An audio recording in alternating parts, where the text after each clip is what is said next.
Hey, ever been in a relationship that felt like a bad game of Jenga? One wrong move and boom, everything collapses. You know what's even worse? When that collapse is 100% expected. So, what if I told you there's a hobby or job where the breakup rate is basically a guaranteed divorce? Like, you sign up for it and by the end of the month, you're already looking for a new hobby. So, what's the deal? Why would you sign up for a job or hobby that's basically a guaranteed breakup? Is it the thrill, the drama, or is it just the human need to get out of a relationship? Alright, so I guess we're diving into the mystery of which hobby or job has a divorce rate that feels like it's almost 100%. Let's find out, shall we? Spoiler alert, it's not a breakup, it's a breakup. And we're not just talking about a relationship, we're talking about a job or hobby. So grab your snacks and let's get started. Because if you're looking for a hobby that will make you feel like you're in a breakup, this one's for you. Just don't expect a happy ending. Okay, so we're talking about hobbies or jobs where people basically break up with them. Like, it's not just a little drama, it's like a full-blown, I'm done forever kind of thing. You know what I mean? So what exactly are we talking about? Well, think of it like a marriage, but with a hobby or job. You fall in love, you commit, and then poof, you're single again, but not in the romantic sense. It's more like, I tried this, and now I'm done.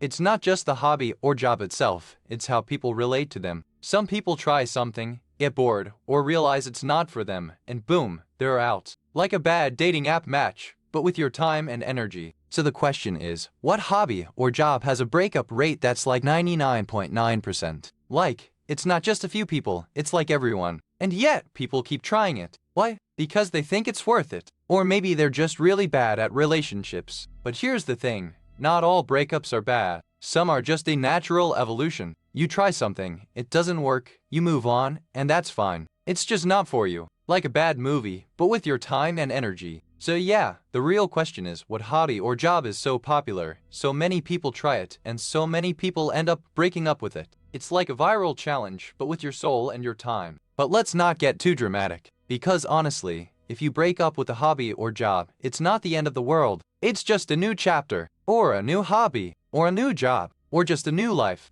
You think dating is drama? Try being a band member. Half the time, it's like you're playing a game of musical chairs with your own bandmates. One minute you're tight, next minute you're out. Or think about being a roommate. You're like a roommate version of a group project. You start with good vibes, then it's like you're in a horror movie. One person cooks, one person never cleans, and one person just stares at the ceiling. Even being a pet parent has its drama. You're like a human version of a game show. You've got a dog, you've got a cat, and now you've got a divorce. It's like the universe is trying to teach you a lesson. But here's the real kicker. You don't even have to be in a relationship to feel like you're going through a breakup. It's like life is a never-ending game of guess who? Where the answer is always me.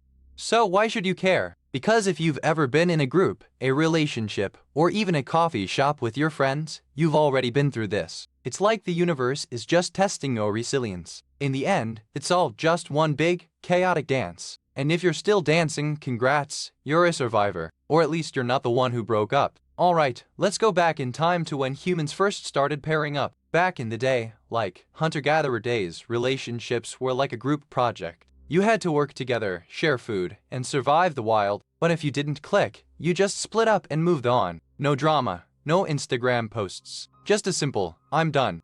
Fast forward to farming. Now people were stuck in one place, growing crops, building houses. Relationships got more complicated. You had to deal with in-laws, share land, and maybe even fight over water. If things didn't work out, you had to go through a formal breakup. Like, you had to write a letter and tell your whole village. It was like a divorce with a crowd. Then came the industrial age. Factories, cities, and people moving around a lot. Relationships became more like business deals. You had to keep up with schedules, commute, and maybe even work on weekends. If you couldn't sync your calendars, you'd just call it quits. It was like a failed project. No time for drama, just a quick we're done. Now, the digital age. Social media, dating apps, and expectations have gone through the roof. Relationships are like a game of 20 questions. You ask, you answer, and if you don't click, you're out. It's like a speedrun with no save points. If you fail, you just start over. And people are like, wait, this is a game, right? So yeah, throughout history, relationships have always had a high divorce rate. It's like the human version of a broken calculator. Once it breaks, it's hard to fix. And honestly, if you're in a relationship and it's not working, maybe just walk away. You're not a robot. You're allowed to fail. So imagine you're on a date, but not the romantic kind. You're trying to find a job, and the first thing they ask is, do you like animals? You say yes, and then you're out. It's like a game of Guess Who, but with more rejection. This is what it's like trying to find a job in a field where you're basically just being tested on your personality. It's like a game of Guess Who, but with more rejection. You think you're in love with this job, but it's just a bunch of people who think you're perfect for the wrong reasons. So yeah, the divorce rate for these jobs is like 100%. You go in with hope, and you come out with a new hobby. It's like your life is a choose-your-own adventure book, but the only option is I give up and try something else. So next time you're thinking about a job, ask yourself, do I like animals, or do I like this job? Probably the latter. So, imagine you're dating someone who's like a really intense version of a goldfish. They're cute, they're quirky, but they're also kinda forgetful. And you're like, I can handle this. But then you realize they're not just forgetful, they're like a goldfish with a PhD in chaos theory. The setup here is that you're not just dating someone, you're investing in a partnership. Like, you're both agreeing to split the grocery bills, do the dishes, and maybe even plan a vacation. But somehow, the vacation gets cancelled because of a miscommunication about spontaneity. And then, like, a week later, you're both still trying to figure out if you're in a relationship or if you're just friends who happen to share a Netflix password. It's like the setup of a movie where the main characters are already in a fight over whose turn it is to do the laundry. So, this setup is basically like agreeing to a cooking show together, but the recipe is written in a language only you understand. And halfway through, you realize you're both trying to make different dishes. And you're like, wait, was this supposed to be a smoothie? And then, like, after 3 months of trying to make sense of each other, you're both like, maybe we should just order takeout and call it a day. Because the setup was never meant to be a long-term relationship, it was just a temporary arrangement for a shared hobby or job. So, step 2 is the mechanism. Like, how does this thing actually work? Imagine a tiny robot with a heart that's constantly looking for love, but it's not smart enough to know when it's been rejected. It just keeps chasing the same person over and over again. It's like a dating app for robots, but instead of swiping right, they just keep swiping the same person. The person gets really tired of it and eventually says, hey, I'm not your type, you know? So, eventually, the robot gives up, but not before trying one last time. It's like when you're in a relationship and you keep sending the same text message. You know the one, I miss you, I miss you, I miss you. And then, like a bad breakup, the person finally blocks the robot. The robot is left standing there, heartbroken, with a tiny broken heart emoji on its chest. So, in the end, it's not the robot's fault. It's just a machine with a heart, trying its best to love. But sometimes, love just doesn't work out, even for robots. And that, my friends, is how the mechanism works. It's a tragic love story, but also a perfect metaphor for some relationships, especially the ones that end in a breakup that feels like a total disaster. Quick word from our sponsor. If this sounds like something you enjoy, take a look at the Amazon Echo Depth smart speaker. There's a link and a QR code on screen right now, and in the description below. Alright, back to it. So here's the twist. It's not just about being bad at something, it's about being bad at something that you're also super into. Like, you're the kind of person who's so passionate about this thing you're gonna do it forever, but the thing itself is like, no, you're not. Think of it like a relationship. You're so head over heels for the hobby or job, you're like, this is my forever thing. But the hobby or job is like, nah, I'm just a temporary date. So you're stuck in this weird, emotional loop where you're still trying to fix something that was never meant to be fixed. It's like trying to fix a broken toaster with a banana. And that's why the divorce rate is so high. Because you're not just bad at the hobby, you're bad at the hobby that you're too emotional to quit. It's a love-hate relationship with yourself. So yeah, the clever twist is that you're not just bad at the hobby, you're too in love with its ever quit. It's like a bad breakup, but the ex is you. So here's the real science. It's like trying to explain why your cat hates your new couch. You think you've got it figured out, but then it just stares at you like, nope, not happening.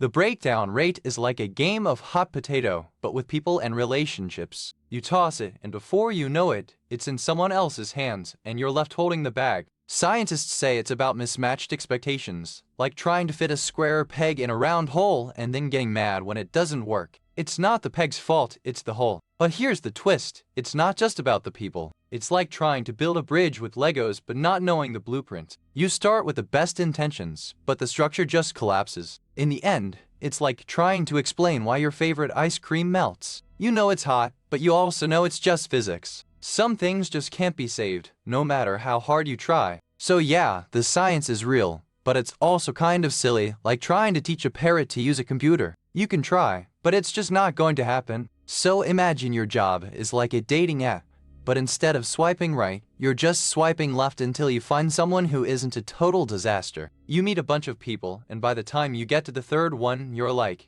this is the last one, I swear. But then they break up with you anyway. It's like trying to build a robot with Legos, but every time you finish one, it just throws a tantrum and throws all the pieces everywhere. You keep trying, you keep failing, and eventually you're just like, I'm done. I'm going to just watch cat videos and eat chips forever. So yeah, some hobbies and jobs are like that. You fall in love, you get hurt, and then you just want to go back to your old life. So I was like, oh man, this must be some weird niche hobby with a 100% divorce rate. But then I realized it's not a hobby, it's a job. And it's not just any job. It's the job where you're basically trying to make people feel better about themselves, but you're not actually a therapist. And here's the kicker, you get paid to do it, but the more you do it, the more you realize you're not actually helping. It's like trying to fix a broken toaster with a banana. You're not fixing the toaster, you're just pretending you are. The worst part, you're not even allowed to say, I don't know. You're supposed to say, I'm here to help. But deep down, you're like, I'm just here to survive this conversation. So yeah, this job isn't just high pressure. It's high motion, high stakes, and high on the list of things that people say they love but actually hate. It's like a dating profile that says looking for love, but the person's just waiting for the right breakup. And that's why it has a divorce rate that feels like it's 100%. Because you're not really in a relationship, you're just pretending to be. And after a while, you're like, I'm done pretending. I want a real job, not a job where I have to fake being interested in your problems.